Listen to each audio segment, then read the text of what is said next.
그 욕심을 끊임없이 부리는 사람은 끊임없이 망하는 거예요. 그러니까 안 되니까 주방에다가 주방장 안 되겠다. 그 사골 국물에 우유 풀어라, 우유. 예. 망하는 건 순식간에 망하는 거예요. 근데 여러분들 욕심 중에 진짜 무서운 욕심은요, 자식 욕심이에요. 돌대가리를 서울대학에 집어넣으려고 그러는 욕심.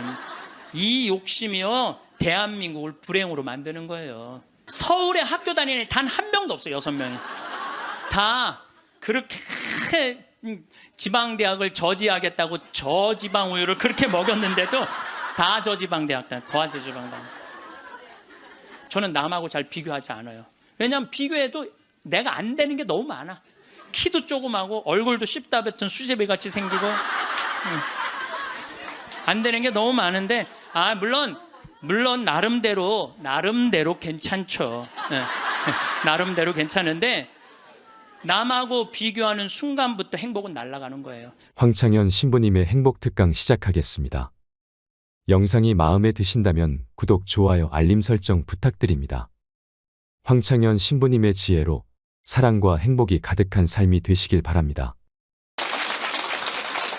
네, 시작기도 바치고 하겠습니다. 성부와 성자와 성령의 이름으로. 아멘. 아버지께서는 아들이 아버지께서 주신 모든 이에게 영원한 생명을 주도록 아들에게 모든 사람에 대한 권한을 주셨습니다. 영원한 생명이란 홀로 참 하느님이신 아버지를 알고 아버지께서 보내신 예수 그리스도를 아는 것입니다. 영광이 성부와 성자와 성령께 성부와 성자와 성령의 이름으로.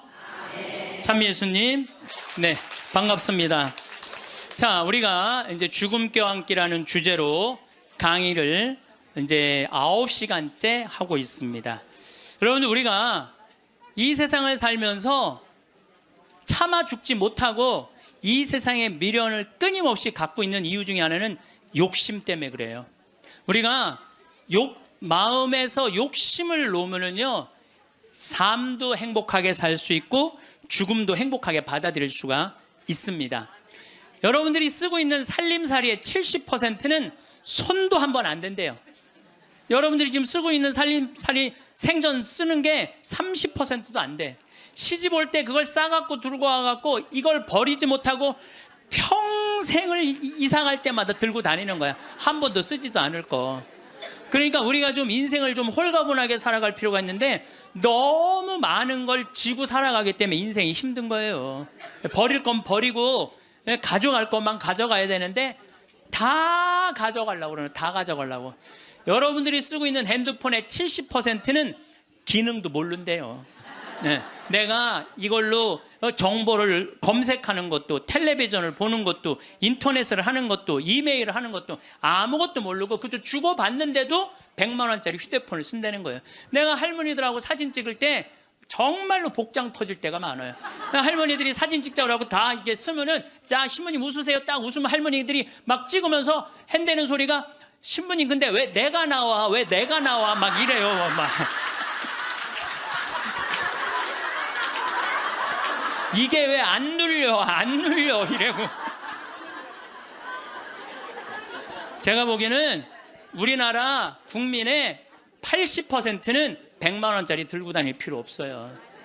10만 원짜리만 들고 다녀도 되는데 그게 다 필요 없는 걸 끌고 다니는 거예요. 여러분들, 별장의 70%는 필요 없는 공간을 쓰고 있대요. 별장의 70%는 필요 없는. 그러니까 우리가 그 필요 없는 것만 걷어내도 인생살이 홀가분한 거예요. 인생살이. 제가 끊임없이 제가 말씀드리지만은 여러분들 자녀들이 태어나갖고 계속 학원 보내고 이 학원 저 학원 보내는 게 애들을 사랑해서 보내는 게 아니에요. 욕심 채우기 급급한 거예요. 욕심 채우려고 애들을 불행하게 만드는 거예요. 애들은요, 끌고 다니는 게 사랑이 아니에요. 애들은 엄마 아빠가 같이 놀아주고 같이 놀아만 줘도 여러분들 애들은 행복해요. 저도 역시 인생 살면서 욕심 때문에 힘들 때가 참 많았어요.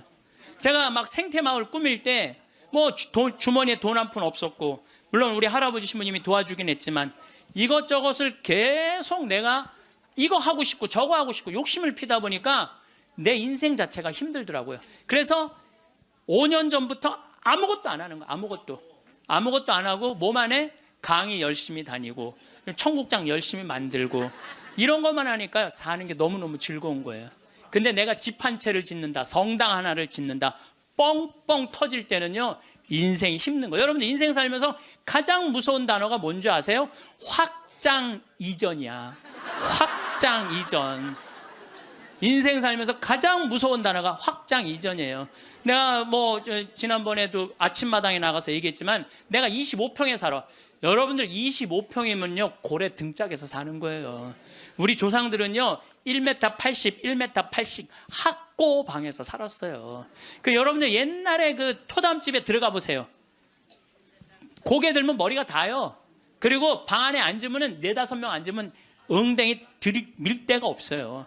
거기에 7-8명 나봐. 방 안 한가득 자식 새끼를 낳아놨다는 말이 그거야. 고만한 방에서 사는 거야. 그런데 지금은 25평이면요 10m도 넘는 방에서 사는 거예요. 얼마나 넓은 데서 살아.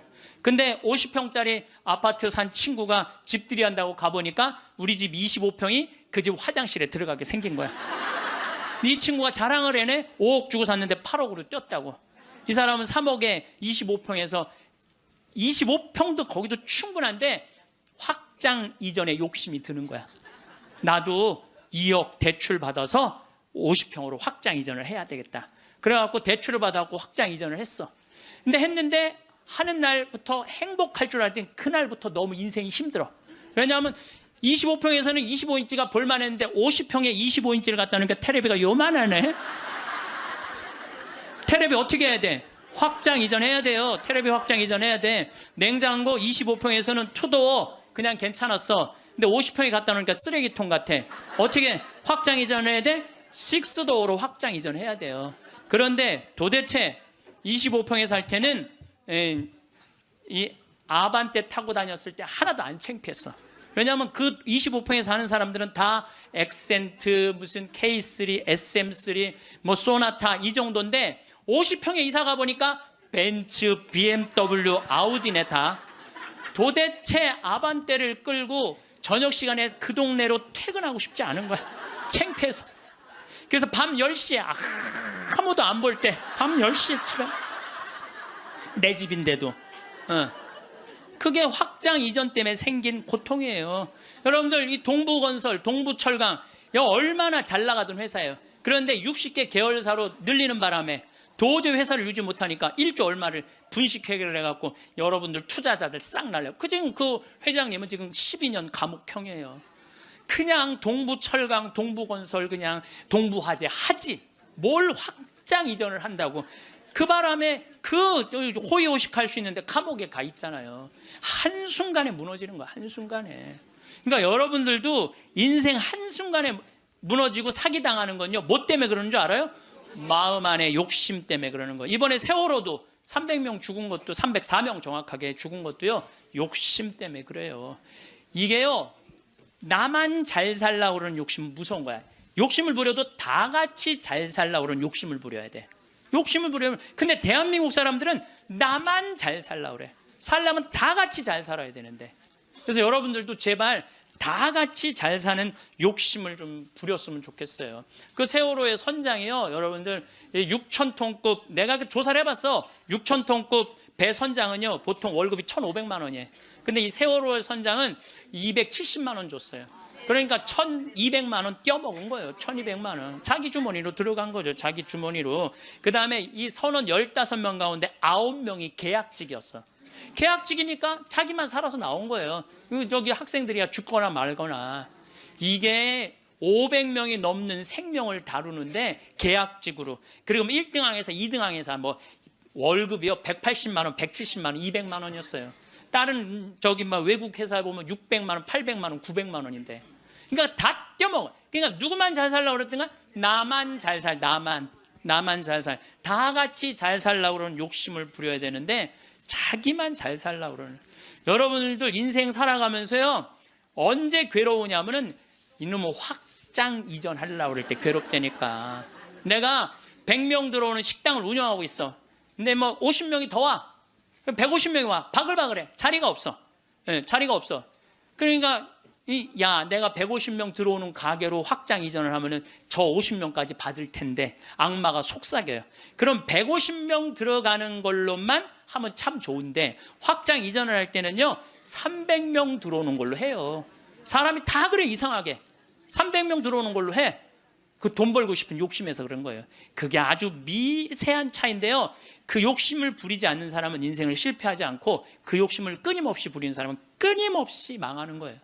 그래갖고 300명 들어오는 걸로 했는데 150명이 들어오긴 들어와. 근데 나머지 150명이 안 들어와. 이건 원래 없던 사람인데 욕심이야. 그러니까 안 되니까 주방에다가 주방장 안 되겠다. 그 사골 국물에 우유 풀어라. 우유. 예. 망하는 건 순식간에 망하는 거예요.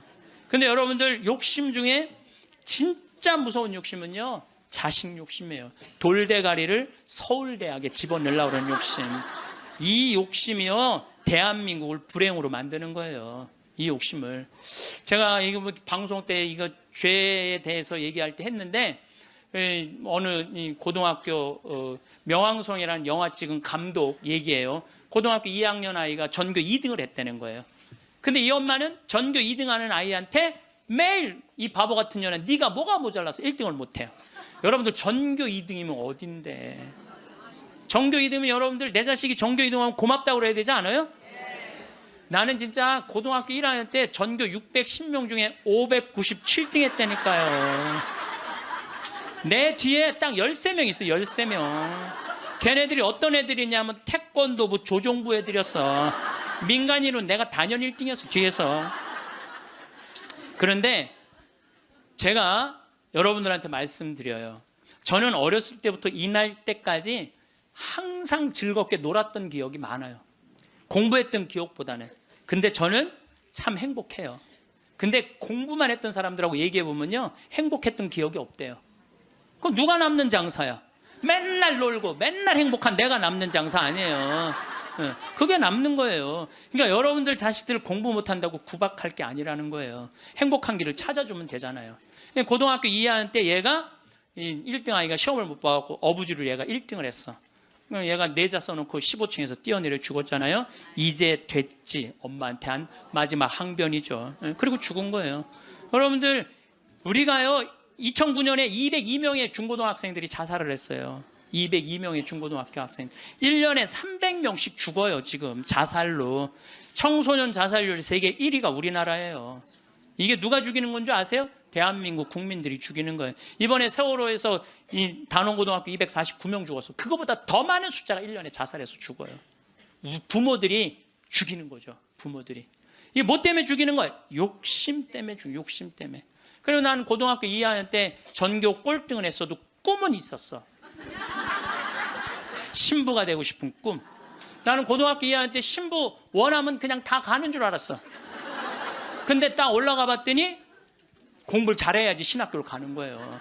내 성적 갖고는 어린 푼어치도 없는 거예요. 내 성적 갖고는.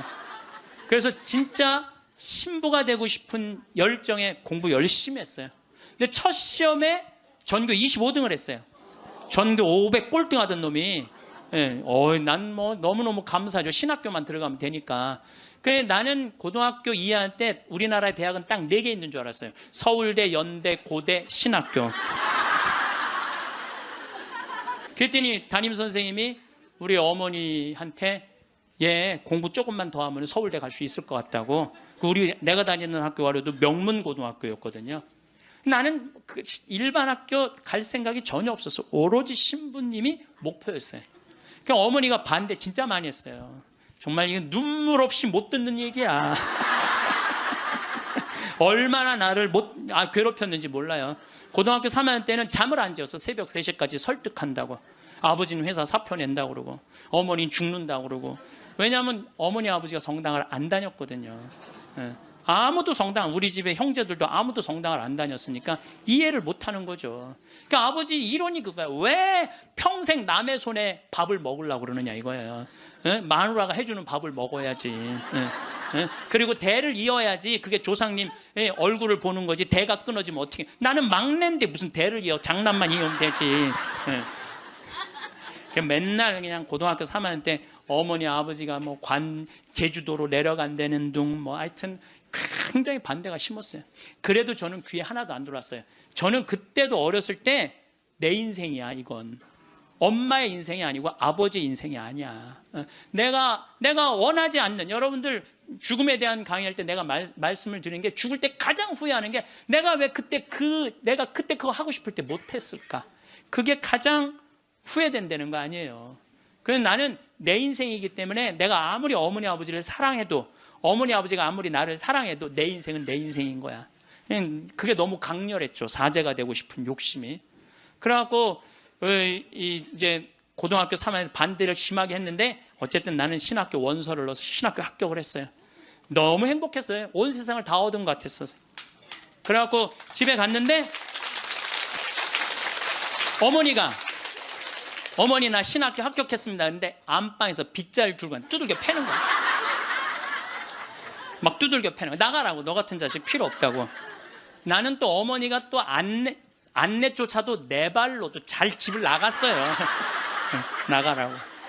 나가서 한 달 동안 떠돌아 살다가, 신학교 들어가기 전 한 달 동안 떠돌아 살다가, 뭐 올해는 집 많으니까 가서 친구네 집에도 가고 동생 네 집에 가서도 자고. 그 이제 입학식 날 어머니가 이불을 안 해주는 거예요. 이불을 해줘야 돼. 그래서 내가 3,000원짜리 스폰지 요 하나 사고, 그 매양동이라고 수원 거기 솜틀집이 많아요. 거기 가서 내가 솜 틀어서 내가 해서 내가 싸들고 이제 가는데 어머니가 그러는 거예요. 신학교 들어가기 전날 내가 천주기라면 치가 떨린다는 거야. 내 막내 아들 뺏어간 천주기 치가 되는 거야. 그래서 당신이 세례를 받으면 10손가락에 장을 지진다는 거야. 예. 앞으로는 넌 내 자식 아니니까 앞으로 너는 우리 집에 들어올 생각 하지 말라고. 부모 자식 인연 끊자고. 난 너무 고맙더라고. 안 그래도 끊을 판인데. 아니 지금은 좀 문화가 다르지만 우리 때만 해도요, 신학교 들어가면 부모 자식 인연 끝난다고 우리 그렇게 알고 자랐어요. 인연 끊는 고맙더라고. 어머니가 먼저 끊자고 그래갖고. 신학교 들어갔어요. 신학교 너무 좋더라고요. 정말로 행복하게 지냈어요. 여름방학 때 왔는데 들어오지 말라는 거예요. 들어오지 말라고 그래도 여름방학 때 신학생 얼마나 바빠. 중고등 캠프 따라가야지, 초등학교 캠프 따라가야지, 청년 캠프 따라가야지, 신학교 무슨 연수 있지. 집에 들어갈 시간이 어디 있어. 들어오지 말라고 그래도 그게 먹히지가 않는 거죠. 어머니 얼굴 보기도 바쁜데 겨울방학 때도 들어오지 말라는 거예요. 누나네 집에 지금 장가간 우리 조카 방에서 이제 방학을 하고 2학년 1학기 여름방학 때 왔는데 깜짝 놀란 거예요. 거실 한가운데 성모님하고 예수님이 계신 거예요. 거실 한가운데. 그래서 이게 어떻게 된 거냐 그랬더니 어머니가 그러는 거예요. 네가 그때 신학생이 뭔지도 몰랐으니까 네가 성당 나오라 때문에 내가 안 나갔다는 거예요. 근데 꿈에 요한 바오로 2세 교황님이 오셔서, 그때 한참 84년대 한국에 오셨잖아요. 꿈에 오셔서 소리를 질르더래요. 이 집이 신부가 날 집인데 고집을 피면 어떻게 하느냐고. 근데 그 소리가 너무 커갖고 깨어났는데 너무 놀랬대요. 천둥 소리 같이 컸대요. 그래서 내 아들 팔자가 신부 팔자인가 보다. 내가 마음을 고쳐 먹어야 되겠다. 그리고 당신이 성당에 나간 거예요. 내가 거실 한가운데 성모님하고 십자고상 있는 거 왜 놀랬느냐면은 고등학교 2학년 때 어머니가 내 방에 있는 성모상 십자고상 다 버렸거든. 내 친구한테 주고 갖고 가라고 버리고. 그래서 내 손바닥만한 성모님이 있는데 그 성모님은 내가 너무 좋아하는 성모님이야. 그래갖고 이 성모상은 내가 학교 갈 때 꼭 그래서 성모님 나하고 같이 학교 가야 돼. 여기 있으면 죽어. 그래서 이제 가방에 넣어갖고 학교 가요. 그럼 어머니가 버리려고 내 방 딱 방문 열으면 없대는 거야. 분명히 있었는데 성모님이 발이 있는 것도 아니고. 저녁에 오면 내 방에 또 가방에 딱 꺼내놓고 다음날 학교 가자 성모님. 그래갖고 근데 성모상이 거실 한가운데 있으니 얼마나 놀래요. 근데 어머니가 누구한테 얘기를 하고 나가 성당 나가면 10손가락에 장을 지진다고 그랬는데, 저녁 먹으면서 이제 당신이 세례받은 사연을 얘기를 하더라고요. 그래서 내가 그 얘기를 다 듣고 숟가락을 딱 내려놓고 어머니 나하고 부엌에 좀 가자. 부엌에 왜 가네? 가스불 켜놓고 장지지로 가자. 장지지로 10손가락에 장지지로. 성당 나가면 10손가락에 장지진다며. 내가 언제 그랬냐는 거예요. 자. 근데 요즘은 어머니가 이런 말씀을 하세요. 미안하다고. 그렇게 좋아하는 건데, 저렇게 좋아하는데 내가 왜 이렇게 말렸는지 모르겠다고. 여러분들 자식이요, 좋아하는 걸 시키세요. 여러분들이 좋아하는 걸 시키지 말고 자식이 좋아하는 걸 시키세요. 우리 집에 참 재밌어요. 우리 집은 조카가 6이 있는데 얘네들이 또 다 애들이 돌머리야. 그래서 서울에 학교 다니는 애 단 한 명도 없어요. 6명이 다 그렇게 지방대학을 저지하겠다고 저지방 우유를 그렇게 먹였는데도 다 저지방대학 다 저지방대학. 근데요, 얘네들이요 착해요. 정말 착해. 애들이 어느 정도로 착하냐면은 집안 모임에 빠지는 애들이 없어요. 나와라 그러면 다 와. 애들이 다 오고, 참 뭐 자기 자식 잘하면 팔불출이라고 그러지만 하여튼 우리 애들이 다 돌머리예요. 그건 확실해. 근데 얘네들이요 이번에 얼마나 대단한 일을 했느냐 하면은, 이제 첫째 이제 제일 누나 아들이, 이제 둘째 큰형 딸이 있고, 그런데 둘째 형 큰형 딸아이가 뭐 대학을 나와갖고 개 옷 만드는 걸 좋아해. 개 옷. 그래서 취직을 안 하고 개 옷만 만드는 거야. 개 옷만. 근데 작년에 그 첫째 누나 아들이 나한테 그러는 거예요. 삼촌, 제가 심장이 굉장히 튼튼한 애라는 거예요. 무슨 심장? 개를 저렇게 좋아하고 옷을 저렇게 잘 만들고 콘테스트에도 막 대고, 그런데 쟤한테 날개를 달아줬으면 좋겠다는 거예요. 무슨 날개를 달아주면 좋으냐? 그랬더니 이 친구가 하는 얘기가, 삼촌, 수원 이 지역에 보니까 개 카페가 하나도 없대. 그래서 쟤한테 개 카페를 차려주면은 카페도 잘 운영하고 옷도 잘 만들어서 참 행복하게 살 것 같다는 거예요.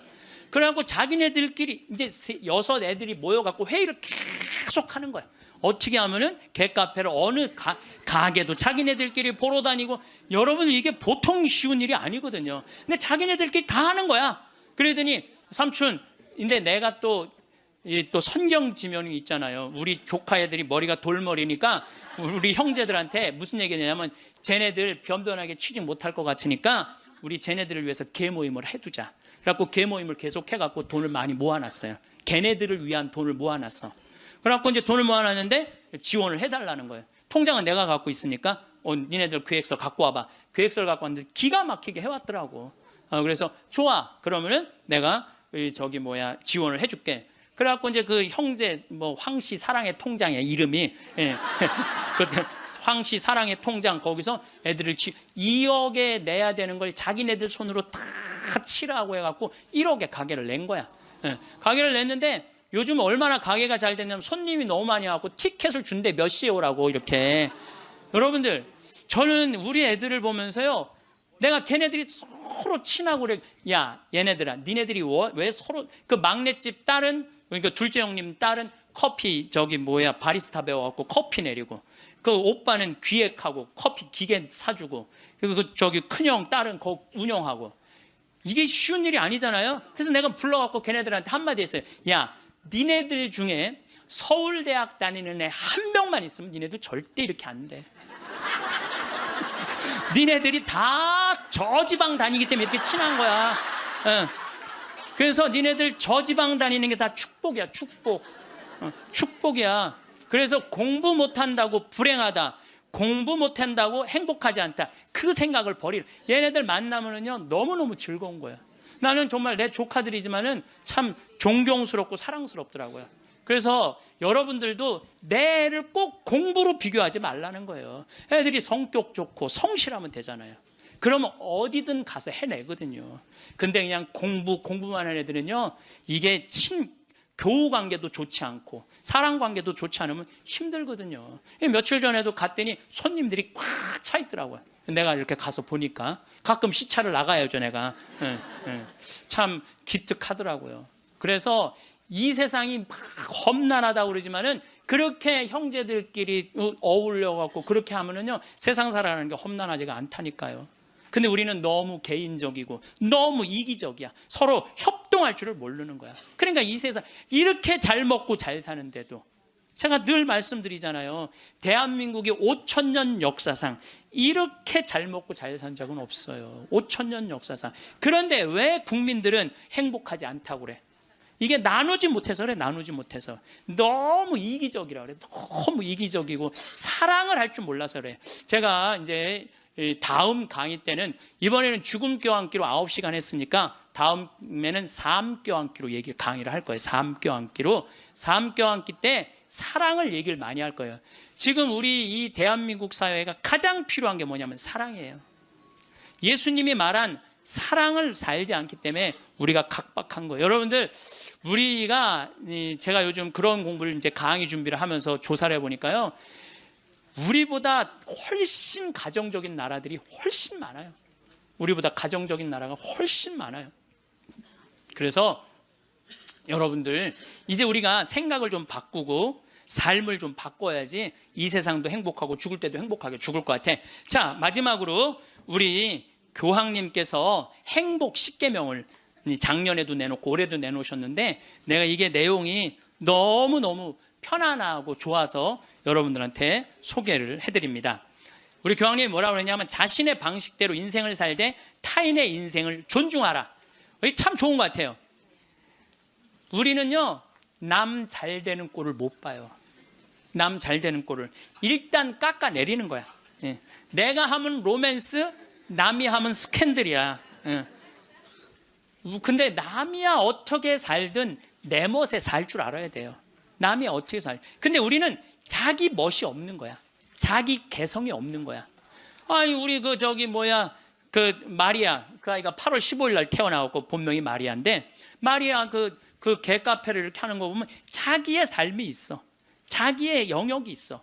뭐 저 지방대학 나와도 자기의 삶이 있고 자기 멋에 살아가는데 계획도 있더라고요. 나중에 삼촌 아프리카 잠비아 하는데 자기가 크게 쏠 거라는 거예요. 그 계획도 갖고 있더라고요. 그래서 여러분들도 남하고 비교하지 마세요. 남하고 비교하는 순간 여러분들은 불행해지는 거예요. 제가 하느님한테 감사한 것 중에 하나가, 저는 남하고 잘 비교하지 않아요. 왜냐하면 비교해도 내가 안 되는 게 너무 많아. 키도 조그마고 얼굴도 씹다 뱉은 수제비 같이 생기고 안 되는 게 너무 많은데, 물론 나름대로 괜찮죠. 나름대로 괜찮은데, 남하고 비교하는 순간부터 행복은 날아가는 거예요. 그래서 교황님이요, 자기 방식대로 인생을 살라는 거예요. 근데 자기가 없잖아. 우리는 내가 없고, 누구 서울대학 안 가면 난 패배자고, 자식이 의사가 없으면 난 패배자고, 강남에 못 살면 난 패배자고, 이런 생각을 하고 사는 거야. 꼭 이뻐야지 훌륭하고 잘생겨야지. 그러니까 꼭 이뻐야 돼요. 나는 요즘 들어서 얼굴보다는 마음이 훨씬 더 중요한 것 같아. 그리고 사실은 50 넘으면 다 거기서 거기예요. 50 넘으면 거기서 거기예요. 다 비슷비슷해요. 그런데 마음이 얼마나 아름다우냐에 따라서 다르다는 거예요. 마음이. 그래서 자기 방식대로 살 줄 알아야 된다는 거예요. 두 번째, 타인에게 마음을 열라. 우리 가운데 여기 계신 분들, 이런 생각하고 있는 분들 계실 거야. 인생을 살아가면서 상처 많이 받은 분들은 아무도 사랑하지 않을 거야. 아무도 사랑하지. 나는 주지도 않고 받지도 않을 거야. 이런 분들 있어요. 내가 인생 살아보니까 인간들 이게 쓸데가 못 돼. 인간들 믿을 게 못 돼. 나는 사랑 안 하고 살 거야. 뭐하러 살아 그럼? 그렇지 않겠어요? 사랑을 하고 살아야지 사람인데, 아무도. 제가 요즘 이렇게 이제 나이를 먹으면서 사람을 만나는 게 참 즐겁더라고요. 사람을 만나는 일이 참 즐겁고 신나더라고요. 그래서 이렇게 사람을 만나고 연락을 주고받고 친구를 도와주고, 물론 나도 도움을 많이 받죠. 여기 우리 교우들이 저를 정말 많이 도와주는, 그래서 정말 신나요. 나도 또 도울 수 있는 일이 있으면 얼마든지 돕고. 그러니까 타인에게 마음을 열 때 삶이 풍요로워지는 거예요. 인간관계가 굉장히 넓어지고 삶이 풍요로워지는 거죠. 다른 사람들에게 마음 열고 친절하게 대해야 된다는 거예요. 아까 제가 이 명동에서 이제 밥 먹고 들어오면서 문을 열어줬는데, 한 20명 정도가 내가 문 열어주니까 계속 그냥 들어오더라고요. 내가 문을 열었는데 20명 정도가 계속 들어오더라고요. 그런데 여러분들 이게 우리의 모습이에요. 서양에는요, 내가 문을 열어주잖아요. 뒤에 사람이요 무조건 잡아줘요. 무조건 잡아줘요. 그리고 그 뒤에 오는 사람이 무조건 잡아줘요. 근데 아까 내가 문 열었는데 계속, 그리고 나한테 고맙다고 고개 숙인 사람 한 명도 없었어요. 그냥 가는 거예요. 우리가요 얼마나 타인에 대한 배려가 없는지 몰라요. 다른 사람을 배려해주고 염려해주는 게 너무, 그러니까 참 이기적인 거예요. 지금 대한민국의 모습이 돈 1등 했기 때문에 그런 모습이 없는 거야. 내가 이제 앞으로도 계속 그래 볼 거야. 계속 한번 문 열고 한번 기다려 볼 거야. 몇 명이 지나가나 감사합니다. 그리고 다 본인이 잡는 사람이 이제 나타나면 이제 우리가 좀 성숙한 거죠. 내가 계속 붙잡고 있었다니까. 세 번째, 고요히 전진하라. 우리가 인생을 살면서요 한 가지의 목표를 정하면은 계속 해야 돼. 그 중간에 포기를 하면은요 이게 안 하는 일만 못 하는 거예요. 제가 이제 생태마을을 꾸미고 산 지가 20년이 되고 이쪽에 관심을 갖고 산 지가 30년이 돼요. 근데 계속 생태마을 꾸미다 보니까 저한테 하느님께서 시키는 일이 참 많더라고요. 근데 한 가지의 목표를 가지고 계속 고요히 전진하면은요 우리의 삶에는 축복이 있어요. 근데 하다가 말면 있잖아요, 아무 축복이 없는 거예요. 아무 축복이 없는 거예요. 그래서 내가 뭔가 그냥 5년이고 10년이고 20년이고 계속 진행하는 일이 본인이 있어야 된다는 거죠. 네 번째, 건강하게 쉬어라. 우리 교황님이 참 멋있어요. 놀을 때 건강하게 놀으라는 거예요. 그러니까 노는 게 중요해. 노는 게, 여러분들 노는 게 하나도 안 중요할 것 같죠? 그거는 돈 있는 사람들의 사치일 것 같죠? 나는 니마 그 강을 건너지 마오에 그 할머니 할아버지들 돈 많아요, 적어요? 돈 많은 분들이 아니에요. 근데 어때요? 참 행복해 보이죠? 자식들이 중간에 와서 싸우긴 했지만 인간극장에서 보면 자식들도 참 건강해요. 손녀가 와갖고 결혼한다고 절도 하고 굉장히 건강한 집이에요. 그래서 나는 그 할머니 할아버지가 이렇게 손을 잡고 이렇게 가시는 모습을 보면서 저게 바로 건강한 거다. 둘이 얼마나 재미나게 살아요. 여러분들 우리 할머니 할아버지들 한 집에서 어때? 막 맨날 싸우죠. 근데 늙어서는 싸우는 것도 재미야.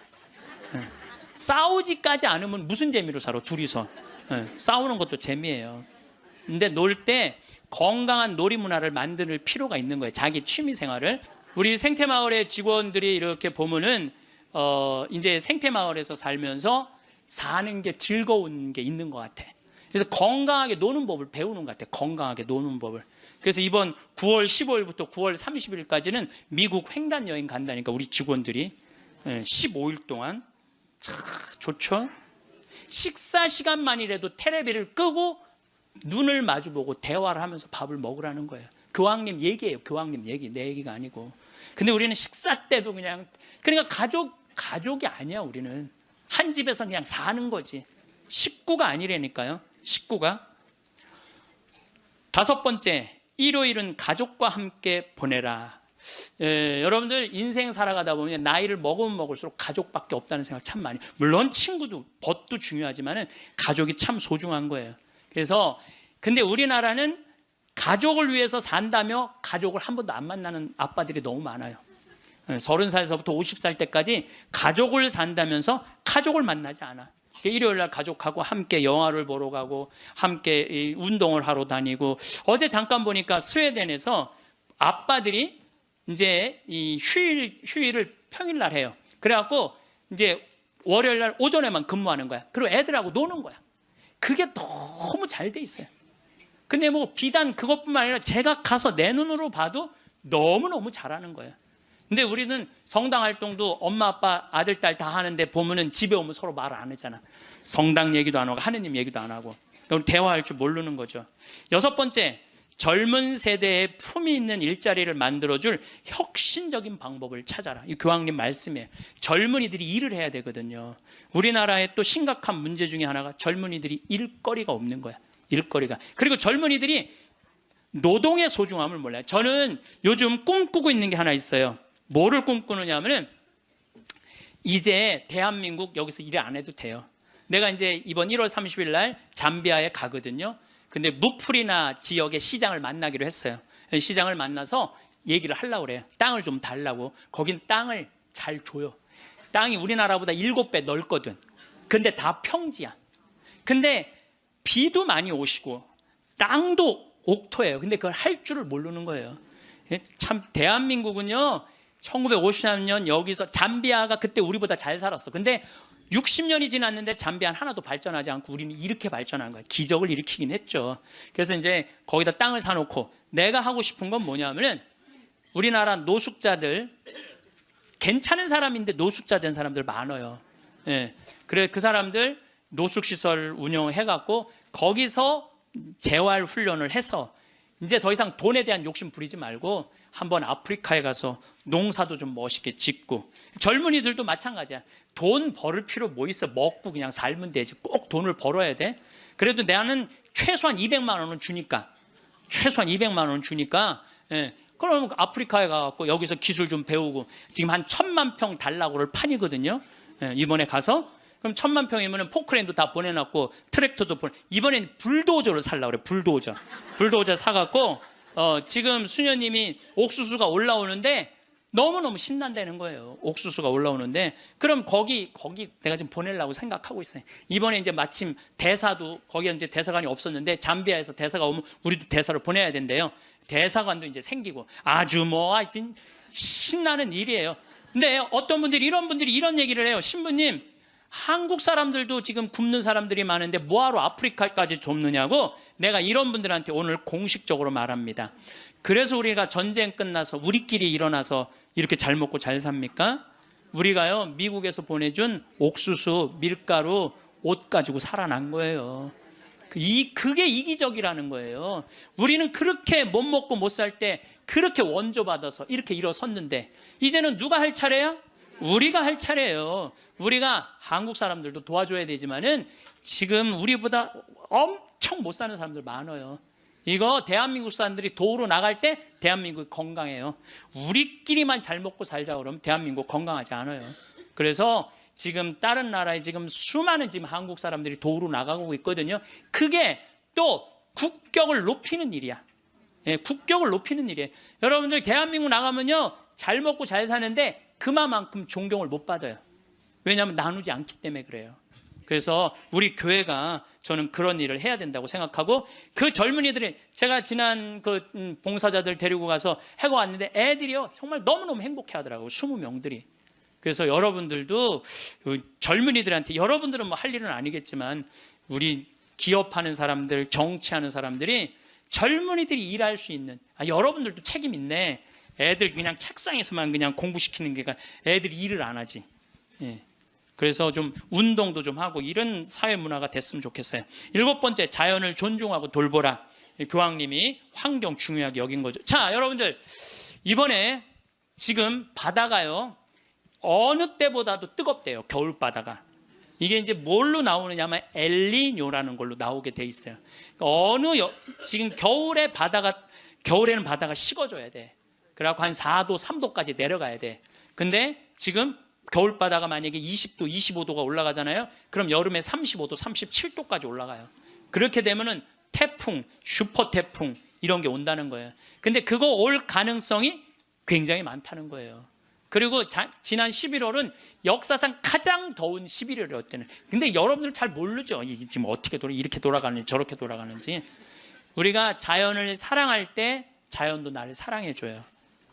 우리가 자연을 괴롭힐 때 자연도 나를 괴롭히게 돼 있어요. 8번째, 부정적인 생각에서 벗어나라. 다른 사람을 험담하는 것은 자존감이 낮다는 거예요. 이 교황님이 참 말씀 잘하셨어요. 다른 사람 험담하는 사람 중에 인격 훌륭한 사람 봤어요, 여러분들? 다른 사람 막 욕하는 사람들 인격 훌륭한 사람 없어요. 그러니까 남을 칭찬하는 사람이 인격이 올라가는 거예요. 여러분들 바다가 우리 강물이 바다로 내려가죠. 바다로 내려가면은 겸손한 사람이 아래로 내려가는 거예요. 근데 바다로 내려가면은 바닷물이 참 넓죠. 겸손한 사람이 마음이 넓은 거예요. 겸손한 사람이 마음이 바다 같은 거예요. 그래서 내가 이렇게 종재기 같은 가슴으로 이 사람도 욕하고 저 사람도 욕하고 매 입만 열면 남 욕하는 사람, 이 사람은 마음에 기쁨이 없는 사람이야. 그래서 이렇게 있으면 막 누구는 어떻고 막 참 많이 들려요. 저는 그 안에 다 묻어요. 그냥 묻고 내가 할 수 있는 한 좋은 말을 하려고 노력을 해요. 그런데 나 옛날에 주교님 욕 참 많이 한 사람이야. 근데 내가 주교님 욕 안 한 지 한 10년 넘거든요. 주교님들이 얼마나 힘들게 그 사목 목자 역할을 하는지 이해를 하기 시작을 했어요. 근데 신부들은 다 주교님 욕해요. 근데 주교님 욕 안 한 지 10년 지났는데 내가 언제부터 마음이 평화가 왔나? 주교님 욕 안 하면서부터 평화가 왔어. 주교님 욕 안 하면서부터. 여러분들, 남을 험담하는 건요 결코 잘난 일이 아니에요. 예. 9번째, 타인을 개종하려 하지 말고, 이게 정말 내 마음에 드는 거야. 타인을 개종하려 하지 말고 다른 이의 신앙을 존중하라. 교황님이 하신 말씀이에요. 우리는 대화를 통해 함께 성장한다는 걸 보여줌으로써 다른 이에게 영감을 줄 수. 그러니까 개종시키려고 그러지 말고 내가 잘 살아서 그 사람이 영감을 받아서 찾아오게는 해도 억지로 개종시키지 말라는 거예요. 여러분들 잘 믿는 사람 굳이 천주교로 끌고 올 필요 없다는 거예요. 잘 믿고 잘 사는 사람 그 종교 무시해가면서, 이건 내 얘기가 아니야. 교황님 얘기야. 근데 나는 그전에도 이 얘기를 참 많이 했어요. 그래서 욕을 참 많이 먹어서 종교 다원주의라고 막 욕하는 사람들도 있어요. 근데 여러분들 그게 아니에요. 신앙은요 소신이야. 자기 소신. 그거 소신을 꺾는다는 건 목숨하고도 바꾸는 일이에요. 그러니까 저 이슬람이 저렇게 그냥 맨날 폭탄 터뜨리고 그러는 거죠. 나는 걔네들 개종시킬 생각 하나도 없어요.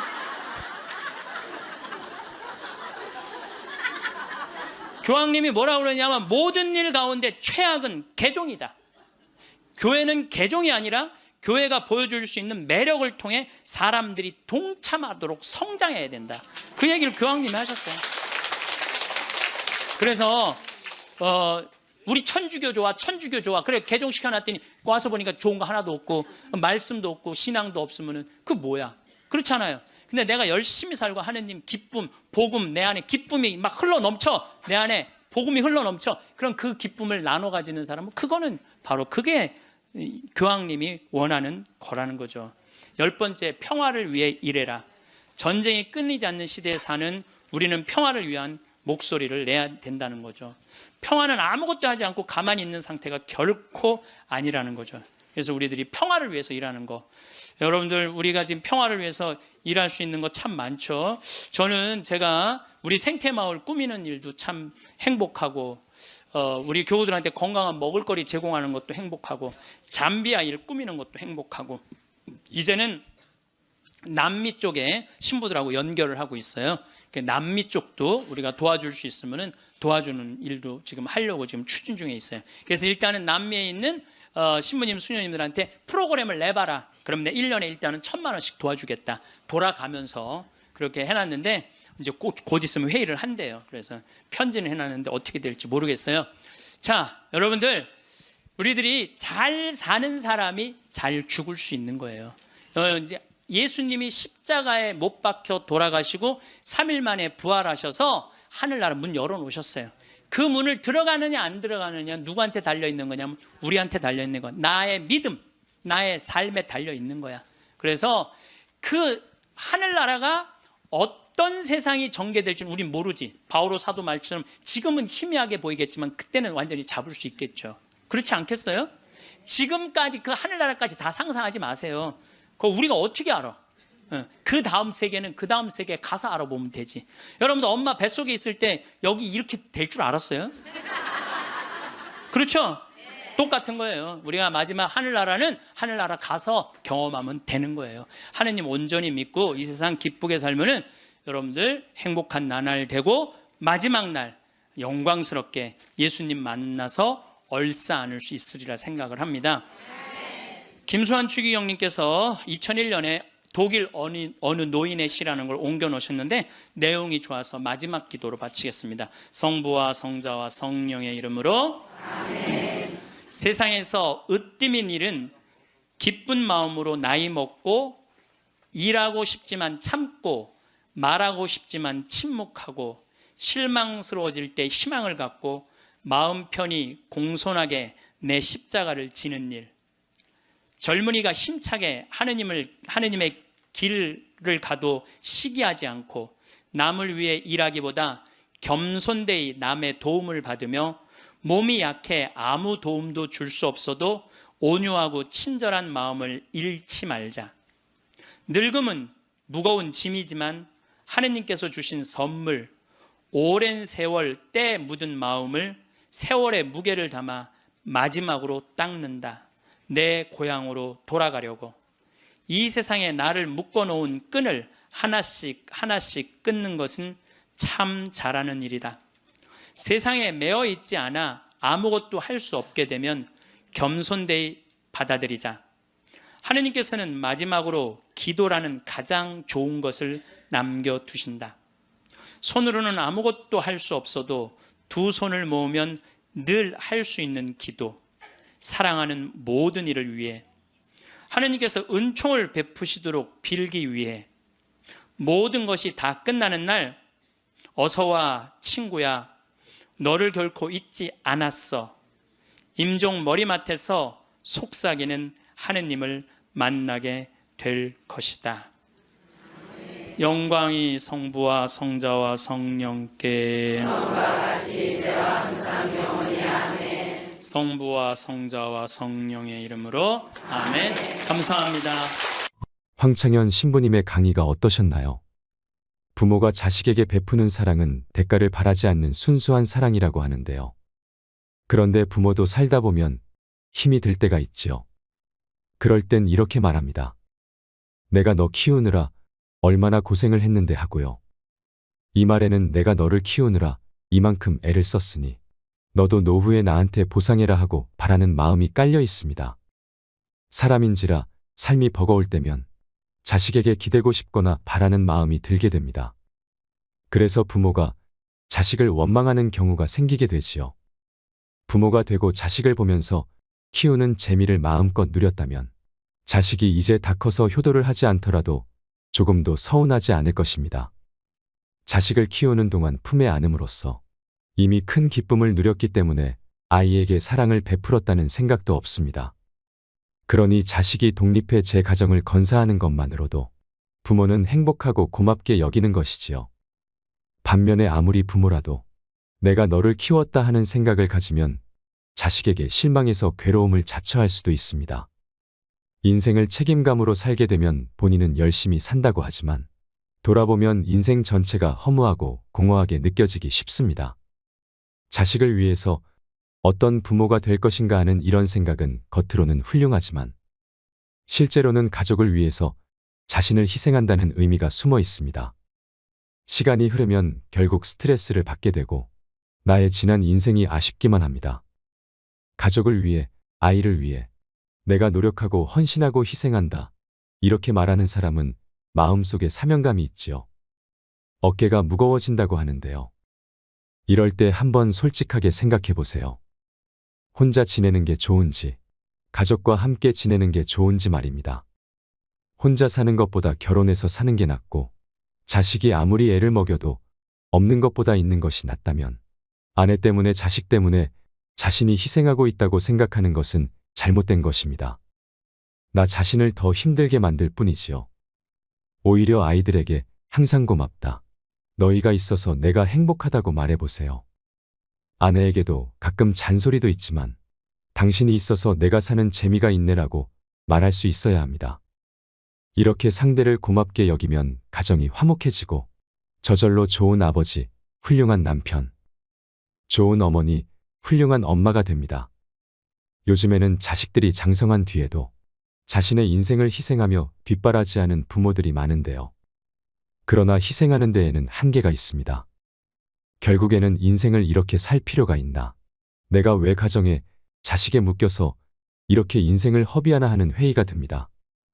또 누구를 위해서 희생한다는 생각을 하면 보상 심리가 생기게 되지요. 누구를 위해 산다는 것은 자유롭고 행복한 인생과는 거리가 멉니다. 정말로 좋은 부모가 되는 길은 좋은 배우자가 되는 길과 같습니다. 있는 돈 없는 돈 들여가며 아이들에게 아무리 정성을 쏟아도 부모가 악을 쓰고 싸우면 아이들은 삐뚤어지게 되지요. 반면에 부부가 행복하게 지내면 아이들은 저절로 잘 크게 됩니다. 학창시절 공부를 좀 못한 아이들도 나중에 다 잘 되고요. 결국 부부가 화목하게 사는 것이 부모 노릇을 제대로 하는 것입니다. 여러분, 황창현 신부님께서는 내가 행복해야 내 주변의 이들도 행복할 수 있다고 합니다. 나부터 먼저 행복해지세요. 이상으로 책틀맨이었습니다. 지혜를 쌓는 당신의 오늘이 아름답습니다. 더 좋은 영상으로 찾아뵙겠습니다.